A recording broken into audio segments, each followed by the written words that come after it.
What's the next step for a successful project manager?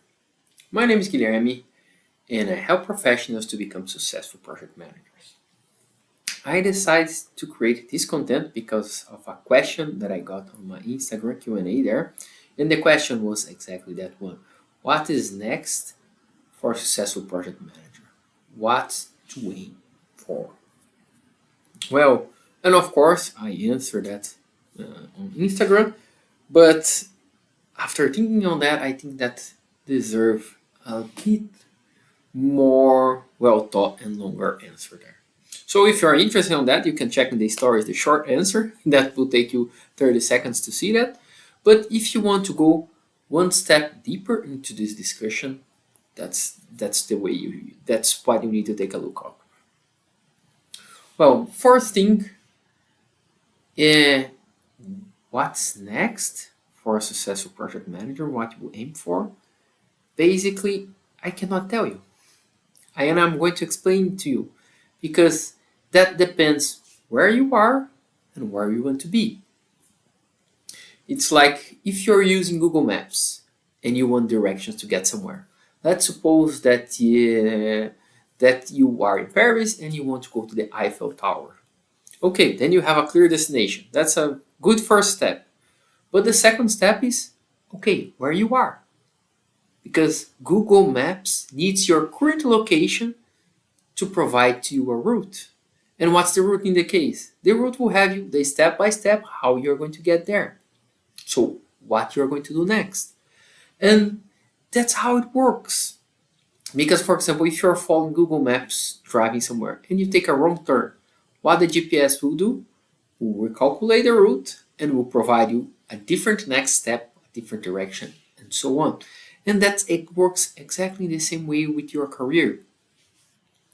No one can tell you or can give you a nice route, a nice direction, or a nice next step without knowing where you want to go and where you are right now. So, where you are, my first recommendation then, if you want to know this question, is first understand where you are, then understand where you are you want to go. Then you can come up with a plan. Then you can come up with a route if you're using Google Maps. And of course, I do have mentoring programs where I can help people with that. But the point is, no one can give you this answer to you. And I'm telling you, like you can attend all types of training there. You can attend from project management training, for example. I have project management trainings when I'm talking about waterfall, mindset, and a lot of important stuff like finance. And of course, all these things, they are important, but they're only a piece that you need to be a successful project manager. Because so this is very important to you to understand, because there are several possible steps depending where you are in your journey. For example, if you are not working with project management, what's your next step? Well, probably start to applying for a position, or maybe enrolling a training, or maybe you are already working with project management, but you want to be a project manager. So what's your next step? Is understand how you can get a promotion or how you can get a project manager position. But you might be working as a project manager, but you want to take more high profile, more complex projects in your company. So your next step is a bit different. But that might be that you're already working with project management as a project manager, but you have a quite hectic life, meaning that you are always working extra hours and so on. And what do you need then? Well, you need to learn how to be more effective with your time, to be more efficient with what you need to do. So your next step's a bit different. You might be that you want to improve your performance. Your steps will be different. Might be that you want to change for another company. That is a different step. You want to change for a different industry. That you want to move for an international career. So there are almost limitless possibilities for what you can do there. But if you do not know where you want to get and where you are right now, it's very difficult to come up with a route. And of course, because every time I talk with people and I advise people, and people say, but I'm not sure exactly. I understand. Do you think I'm pretty sure what's going to happen with my career in 10 years? Of course, I have some ideas where I want to be, what I'm going to be doing, but there's a chance those things are going to change. If I would go back to myself in the past when I was, I don't know, 23, 24, and I would ask myself, where do I want to be? I'm 100% sure that the answer is different right now. Because you grow, you evolve, your life changes. Like 10 years in the past, I did not have kids. So sometimes I would work literally my ass off, and I had to learn how not to do that and keep and still being able to deliver my good performance as a project manager. Why I'm not do not want to work my ass off right now? Because I want to spend time with my kids. So, and if you're younger and say, I'm fine, I can work 10 hours a day. I like what I do, can work 6 days a week, 7 days a week. I've done this kind of stuff in the past. And with the knowledge I have today, I would say, okay, I did what I have to do at the time, but I do not want to live like that. That's why I have my own definition, which is what is a successful project manager. And part of this definition is, well, what is a successful project manager? First of all, you deliver value for your company and you are recognized by your peers and by your managers as a top performer. Second, you're managing high profile projects in your organization because usually, depending on the company that you're working on, there are all types of projects there. Some are smaller, some are the big ones. And the better performing project managers we usually will have the what we call also the different type of beasts, right? The most complex project, big budgets, more complex, more risky, more challenging. And this is where I want to be because I like this kind of stuff. Third, I what I like it's um, I want to have balance in my life, work and life balance. For me, this is quite important. I'm married. I have small children. I want to spend time with them because really I love what I do. I love project management, and it's exactly why I created this project management craft stuff, and I've been doing that for 2 years already because I love doing that. I love talking about project management, but yeah, I love my kids more than project management. Then, if I have to prioritize something, I'm going to prioritize to spend time with them while they are very small because we can build nice memories and I always can work more. I'm going to have them my entire life to work more. But my kids, they're going to be that age only one time. So for me, that's quite important one. Another very important thing for a successful project manager, that's part of my definition, it's a growth mindset. Because I've seen people that because they have been doing that for years, they think they know everything and they do not want to develop, they do not want to work, they do not want to continue learning, and that's not what I want to be. I love to learn new stuff. So that's probably every month I'm trying to attending a different type of training, a different type of presentation, maybe a different type of seminar, because I'm always trying to learn. I'm always looking for books and everything else because I love learning. So for me, it's very important. Then this, of course, this love for the learning, it helps me with my performance because one of the required things to keep learning is asking for feedback. So from time to time, I ask for feedback from peers that I have working with me more closely, work with me. I ask for them. I ask for feedback. What could I have done differently? I think that I reflect on that myself. I ask for feedback from my managers and so on. So the growth mindset is quite important. And of course, I want to be well paid. I'm not saying that I'm a Bill Gates, but yeah, I'm a I'm a well paid project manager. Why? Because I like to be valued for the work and the value that I deliver. But of course, I also need to support my family. So very naturally, that's part of it. I cannot be successful if I cannot support my family. So that for me, it's very important. And one of the other things that I think it's very important for a definition of a successful project manager is like you're not only valued inside of your company, but you're also valid outside of your company. And how do I measure that? Basically, if you're on LinkedIn, from time to time you get an invite. Sometimes you get a lot of invites. I had some weeks in the past, a few months ago, that I think I got 4 or 5 invites in the same week to participate in different selection processes, which I declined all of them because I was not interested. But it's, of course, it's always nice to see and to understand, okay, I'm valuable, the mark is there. So if something happens, I also can, or if I'm not happy with what I'm doing, I also can change. And I want to talk about change. It can be changing from a company, changing from an industry, or even different, something different. But that's the point here. Where you want to go needs to match a bit your own definition of success there. Because maybe you have a definition that's very similar to mine, or maybe I've seen people that they do not care about work-life balance. They are workaholic. Then they work 10, 12 hours a day. They work on Saturdays. But that's their life. They can decide it. Nothing against that. I've done that some few years ago when I was younger, when I was single. But that's not what I want for my life right now.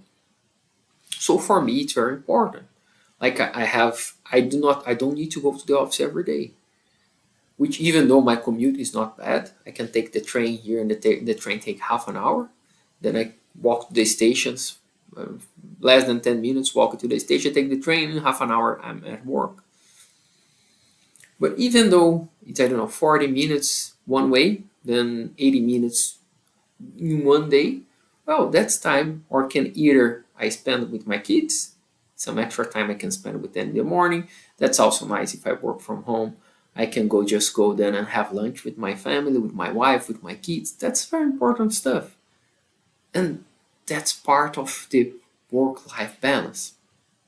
But I understand for people that say, I'm single, I don't have kids, and I do not want that. And I want to focus on my life and my attention. That's my work. That's okay. Not up to me to decide.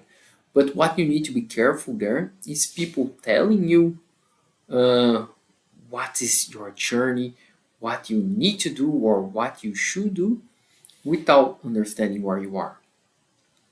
Because this is one of the pitfalls that I see, even not looking, of course, more on the personal side, but even for consulting companies. What happens, and I've had this experience in the past. While I was working at a company, the company hired a consultant, and what they do, they just come with a ready solution, and the company at the time they were struggling financially. Then they hire consultants to see how they could improve the project control department from the company. And oops, what happened there? Well, the person, they come up with a ready solution, say that's how you do it. But they did not even stop to ask how the company was working on.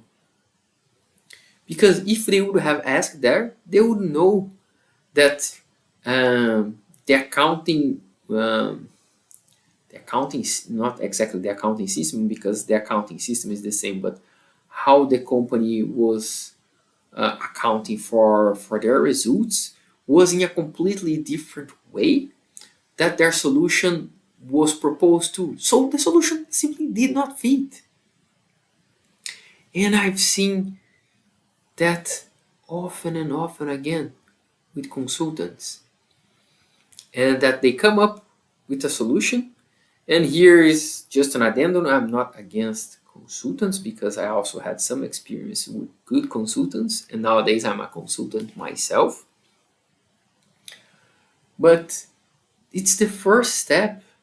It's to understand the reality of the company.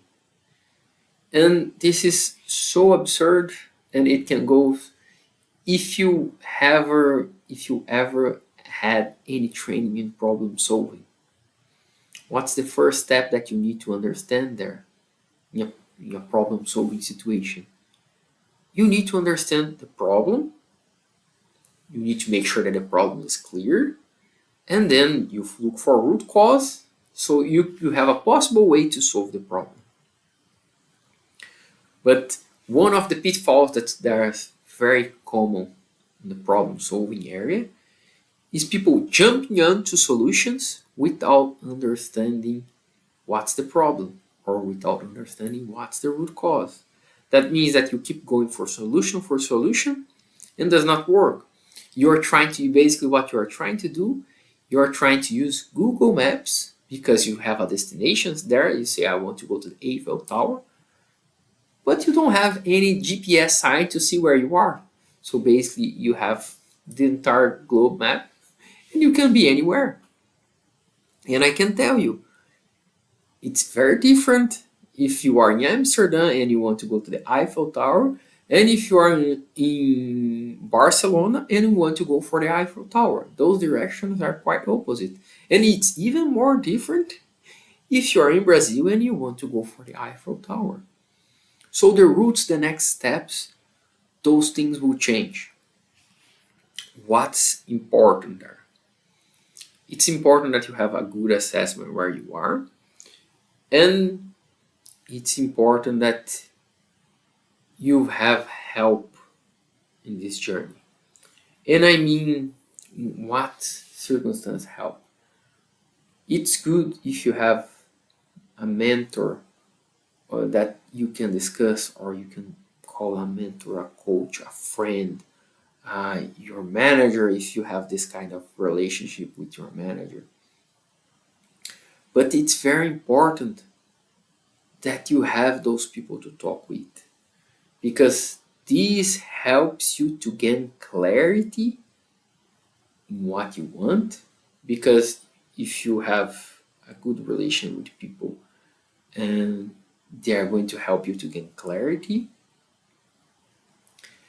and that can lead to, if you have clarity where you want to go, and you can also get clarity where you are, because you can collect again feedback. That's one of the things that people forget a lot, and that's also kind of part, depending on how the company that you are working on it works. Usually a lot of companies, they have those performance evaluation like once a year, and they have a mid-year review. So you just call, and a lot of people, they just think in collecting feedback on this mid-year review or the end of the year review. But that's really challenging, because that does not work, because the period of time is too long. So what you need to do, you can request feedback. You don't need to wait a mid-year review for that. And honestly, requesting feedback also helps you to be perceived in a different way. So this is also very important in your journey. And of course, feedback is very important. I'm not saying that all feedback that you're going to get, you need to believe that 100%. Sometimes you get feedback that you think it's not applicable, that's fine. But as I've heard once in a training, feedback is a gift to you. You can decide to take it and do something with that, but if you don't like the gift, you just leave it away. That's completely fine. But your next step then, it's very important that you have people that already achieved what you achieved, or even you have people, different advisors.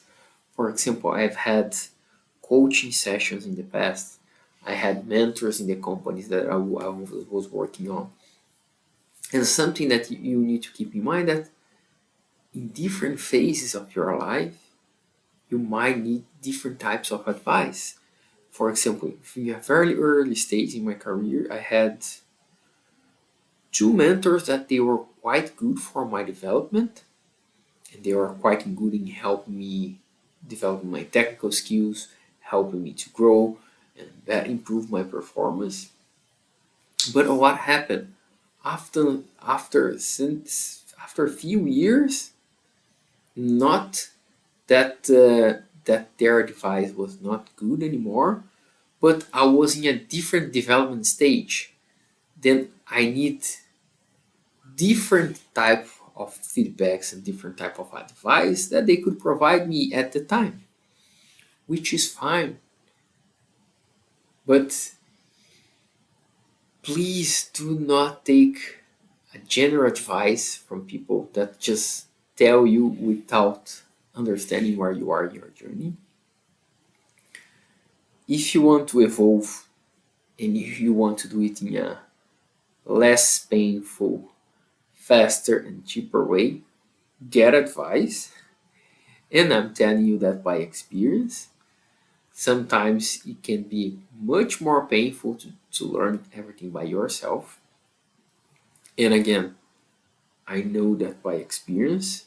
I've tried to do some stuff. For example, when I moved to the US, I was pursuing my international career. I did not have even a decent CV.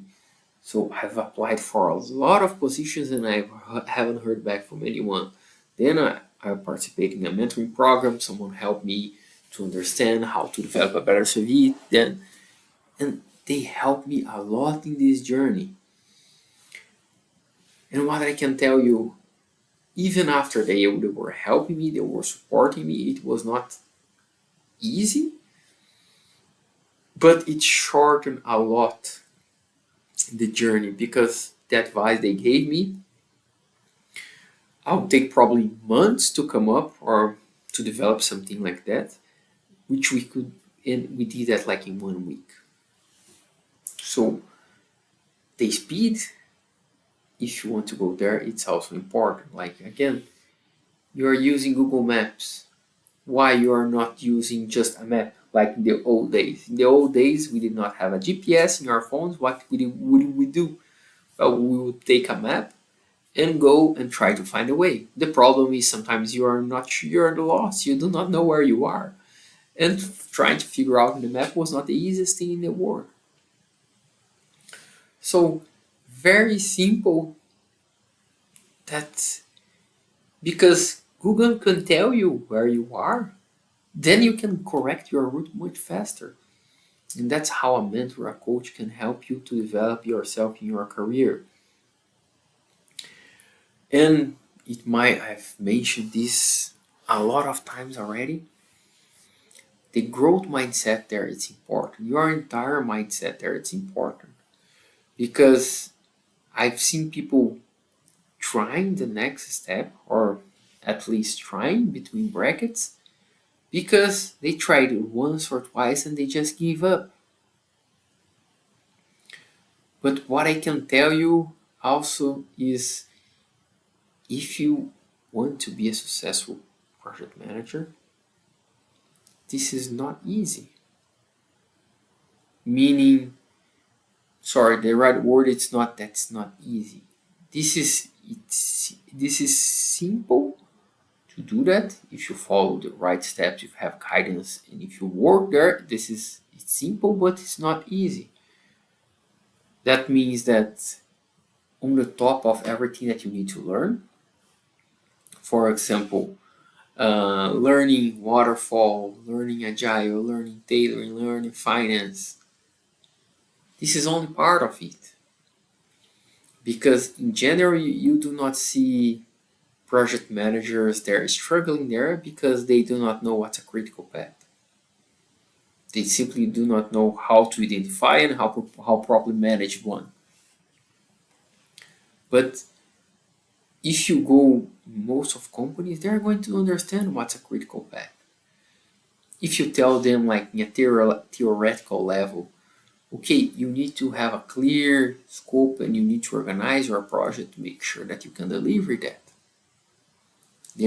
Of course, everyone will say, okay, I understand that, but how get this done is something differently.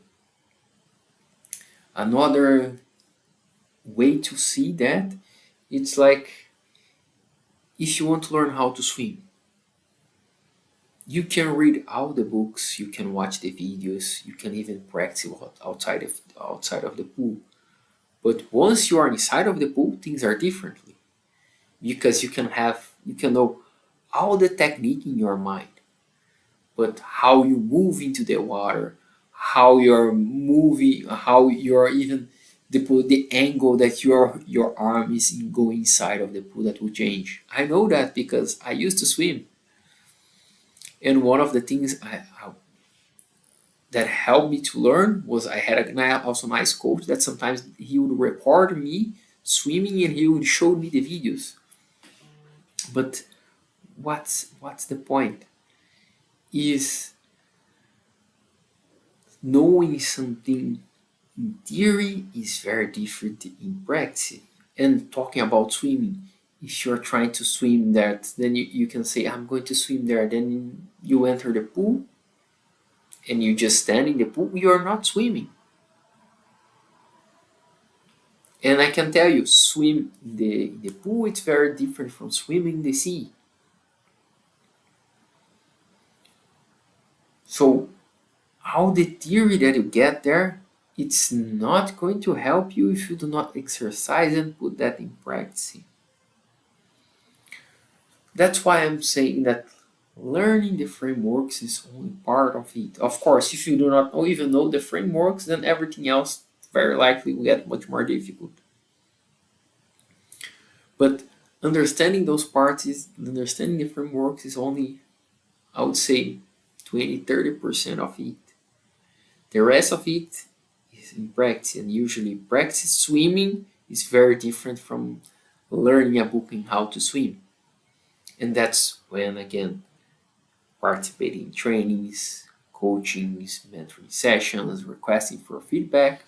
That's something that can really help you in your journey and understanding what you need to do next, how you can develop yourself, where do you want to go, and then you review again where you want to go because normally every few years your goals are going to change because you're going to change, you're going to evolve, you might get married, you have kids, as happened with me. That's changed a lot of things on you.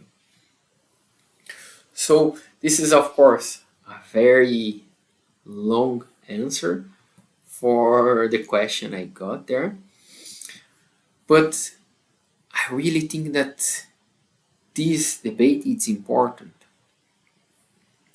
because I do see people jumping on stuff all the time, and even for certifications.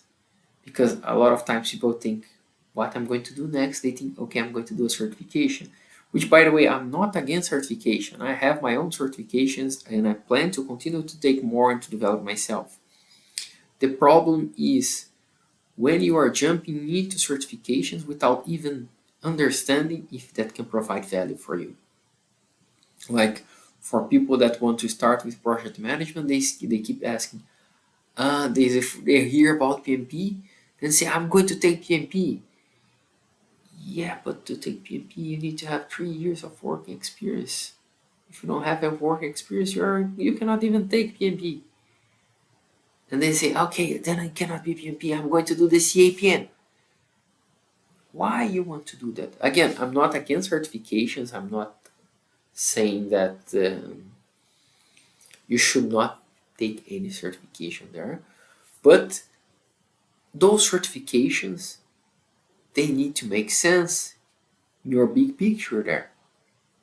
They need to make sense. Those certifications, they need to be part of your route in the Google Maps.